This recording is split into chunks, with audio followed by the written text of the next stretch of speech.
Steve, let's start off and just explain what xeriscaping is to folks. Okay, xeriscaping is more or less just low water landscaping, and it was a term coined by the Water Board in Denver, Colorado. And it just means, we're just using plants adaptable to this kind of a climate with the amount of water that we want to apply is naturally occurring. So most of these plants are able to survive on anywhere from 12 to 18 inches of moisture a year. And that's been important over the last few years when we've had a drought. So it's just a logical, good way of landscaping. It has lower inputs to the environment. It's sustainable. It's beautiful. It attracts native birds, and it's just a landscape that it should be incorporated in almost everyone's landscape, I think.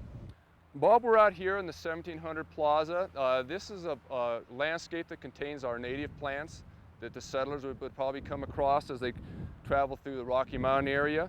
We have things like our state flower, Indian paintbrush. We have pine leaf penstemon. This is an interesting shrub called Apache's plume. Right now you see its seed heads, little feathery structures, and also its flowers, similar to a white rose, very drought tolerant. And in the back we have a Prince's plume. So, this is once again, a very, very dry area. This area has received no additional water, and you can just see what the soil is like. It's very dry, very dusty, unamended, but as you can see, it's beautiful. And we have a lot of beautiful plants that will work in our xeriscapes. And we also have a lot of plants for our native landscapes. You said when you put these plants in that you actually put them in as plants as opposed to seed. Would that be your advice to people watching this, or can they do it by throwing some seed in? Right, you could do a combination. Once again, find your seeds and see what their germination requirements. A lot of these native plants require a stratification period, which means you have to either sow them in the fall or very early in the spring, let them go through a cold period, and then they'll germinate. Your big problem then would be separating the weeds from actually the flower itself. So it's going to take a little skill in knowing your plants, but can easily be done. This garden will eventually be self-sowing itself also. And a couple other things I'd like to point out, Bob, is the grass you're standing on. This is buffalo grass. It's a warm season grass that will actually grow on just anywhere from 10 to 15 inches of moisture a year. We don't fertilize it, we don't mow it, very seldom water it, and it makes a nice ground cover. You were saying before we started, if we were to go by somebody's yard who's done a good job with this, that you really wouldn't notice anything out of the ordinary. Exactly. You still have the same turf areas, you still have flower beds, only the plants are more appropriate for lower water. Most of these plants that we use in xeriscaping are full sun plants. So I always tell people if they're going to xeriscape, always start with the most difficult place in your yard, mostly in the full sun, full wind. Start in those kind of areas and kind of move towards your house later on. Now, what are we talking about plant-wise? What would you like to see in that perfect yard? In that perfect yard, I would like to see natives used first. And if they're not, not used, maybe some of the adaptable plants from other countries. There's just a whole bunch of things out there that really haven't been utilized in the nurseries. For instance, Black Hill spruce. It's almost impossible to find around here, although it's growing within 100 miles of Cheyenne. And compared to the Colorado blue spruce, it's probably a little bit more drought tolerant, very dense, doesn't get quite as big, and be more appropriate for most households. I have heard that people don't use enough shrubs. Are you one of those people that? Oh yeah, shrubs, especially you talk about xeric shrubs, they're probably the greatest benefit that we can really have. We really don't have a lot of good xeric trees to use in our areas because, of course, if they would, we'd have our prairies filled with trees, be able to survive on that. The trees that we do use are probably conifers, especially pines and junipers we'll be using. And then for shrubs, oh yeah, we have beautiful shrubs like rabbit brush that very few people grow. Our sages are beautiful. And then we also have three-leaf sumac. Yucca could be used. We just have some really nice shrubs out there. Of course, people want to use trees. They want to plant them. So what's your advice if they want to be successful? There's a few trees that could be utilized. I would find an area that does naturally, settle with some water, and then maybe plant some of those kind of areas.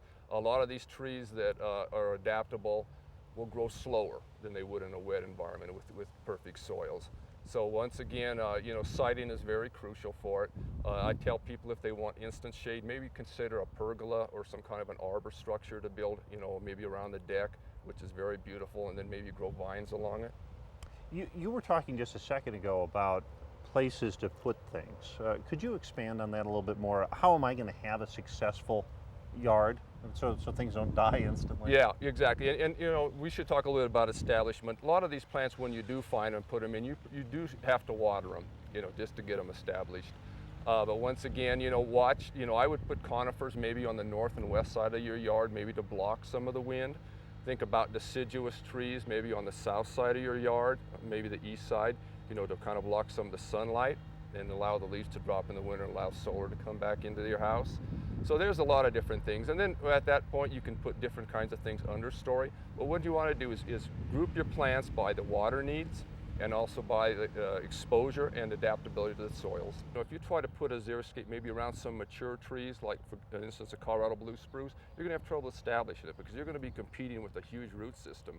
So maybe you know, it's probably ideal to start fresh on a new area instead of trying to tuck things out.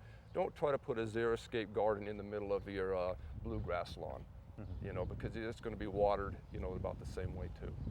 And just to follow up on that, you said the bluegrass lawn. I know you're just a tremendous fan of that here in Wyoming. Well, you know, certain areas are appropriate, like these park areas that are being irrigated, you know, and we have access to, you know, raw water.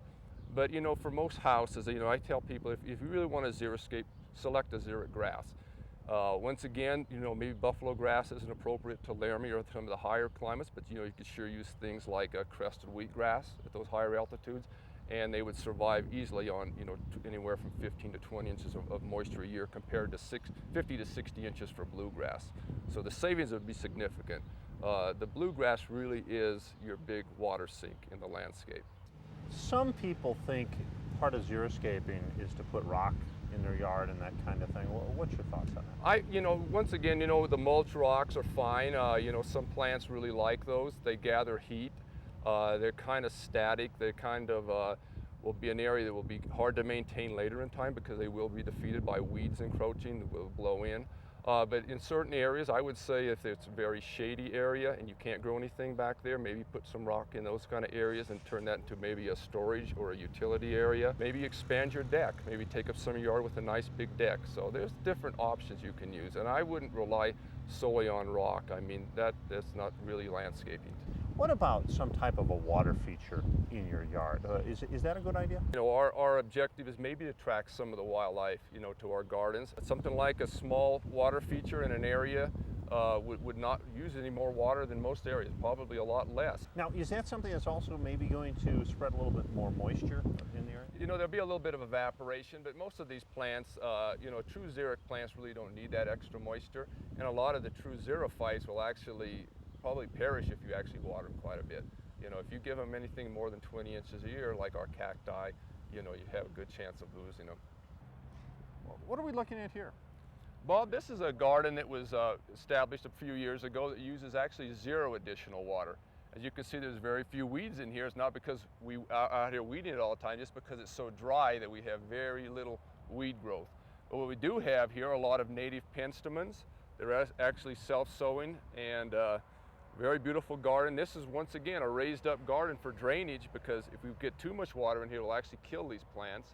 And then we have assorted cacti that are actually in bloom right now.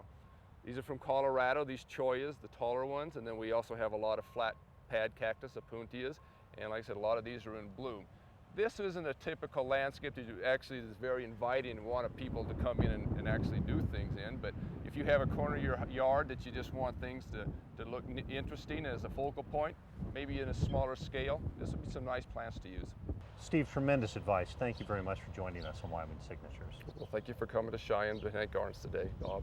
Enjoyed it.